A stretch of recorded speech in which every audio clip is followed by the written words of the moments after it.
everyone. Mesomat back here with another video for y'all. Appreciate y'all for watching this. It is July 18th, 2024.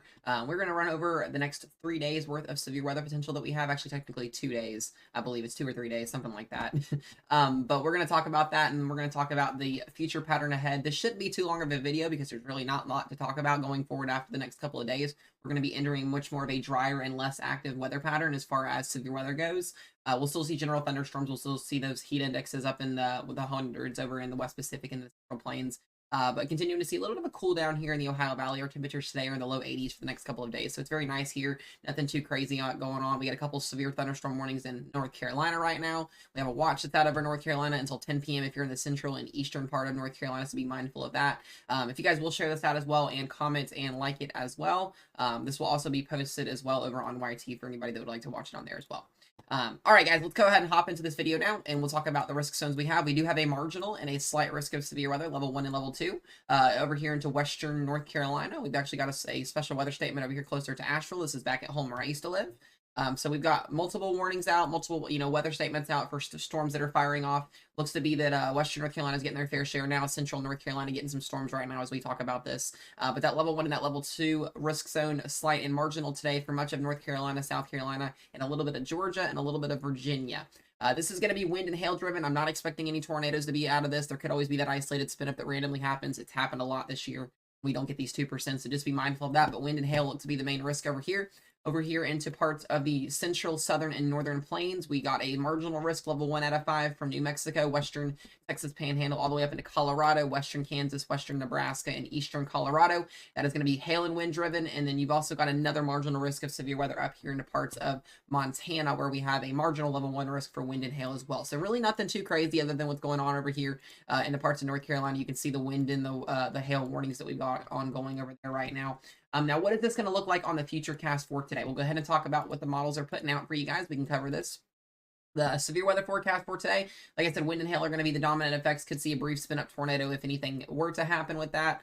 We can see those showers and storms continuing to fire off in western and central North Carolina by 5 and 6 p.m. tonight. You get more of an organized line that tries to develop around 7 p.m. back here and toward the Raleigh, Greenville area here, Fayetteville, Kitty Hawk Beach there. Be mindful of that. But then this kind of slides its way southeast here into South Carolina and up to Jacksonville, North Carolina later on to tonight around midnight. So that'll be a done and over with situation after we get past midnight, 1 o'clock in the morning tonight. So just kind of be mindful of that. If you got plans today may not be a good day to be on the beach.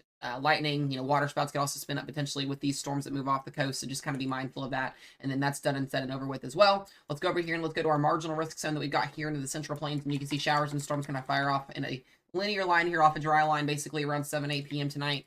You can see wind and hail, but really nothing too crazy developing with that. And then we go back here and we look at the mode for Montana, and you can see the same thing, scattered isolated wind and hail, maybe a brief tornado, can't be ruled out with anything there. Now, let's go look and talk about what tomorrow is going to be as far as severe weather goes. We do now have an upgraded slight risk for severe weather for tomorrow. And we will go ahead and pop that up here so you guys can see that. This is going to be a level 1 and a level 2 risk. This is also wind and hail driven. This is really more wind driven than anything else. We're not even seeing really a 2% tornado risk with this. Could always be that occasional spin up tornado, as I always say. If you were in Nebraska, once again, western and central, northern, southern Nebraska, be mindful of tomorrow. This is going to be, like I said, a wind threat. Could see winds up to 70 miles an hour with this. We've got parts of South Dakota into this as well. Eastern Wyoming, northeastern, and east central Colorado, and then northwestern Kansas into this. This could get a little bit adjusted tomorrow, so when we make this video tomorrow, we will potentially have more information on this for you guys. But as far as the future cast goes for tomorrow, you can see more of a robust, I would say, setup with this. You can see showers and storms coming through early tomorrow afternoon, and then we get another line that develops later in the afternoon as this approaches down toward the southeast. So we'll be watching that for you guys as well. And then I believe we have one more day of severe weather for day 3. And that is another marginal risk of severe weather that's back over here into parts of North Carolina again. And that is going to be more of a daytime heating, wind, and hail driven threat. So really, like I said, nothing crazy as far as organization goes. I do want to talk about the tropics, guys. The tropics right now, there's not a lot going on. We are expecting the tropics to ramp back up here very, very, very soon. And that is going to be due to Saharan dust starting to exit the playing field and to just the water temperatures becoming more favorable and shear being less favorable over in the Atlantic, that major development region that we talk about. So be mindful as we go into August. Yes, things are quiet right now in the tropics, but I do think things are going to start to ramp back up as we get towards August. We'll start to talk more about that as we get closer to the August period for that.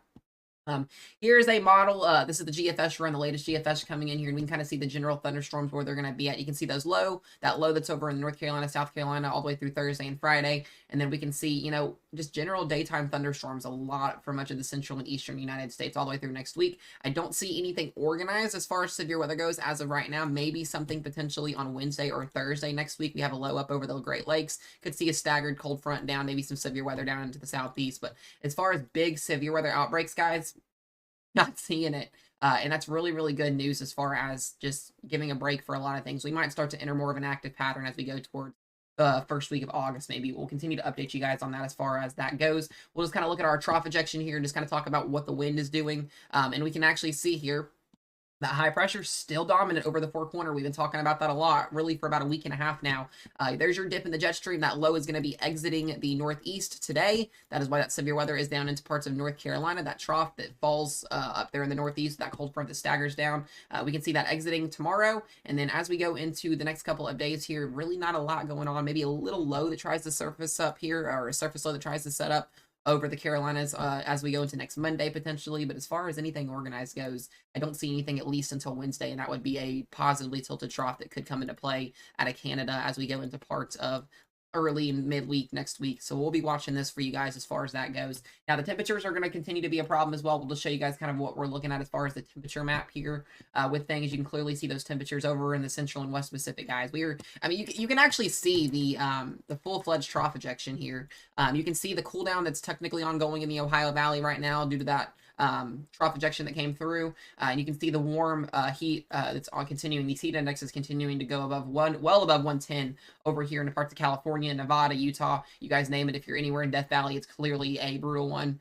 So just kind of be mindful of that. But as we go through the rest of July, I don't see this pattern changing much. We'll continue to see these little shortwave trough ejections that come through the Midwest and Ohio Valley, continuing to maybe bring some small cool downs. But July and August, guys, those are the times of the month where we really continue to see these heat indexes climb, heat temperatures climb in general.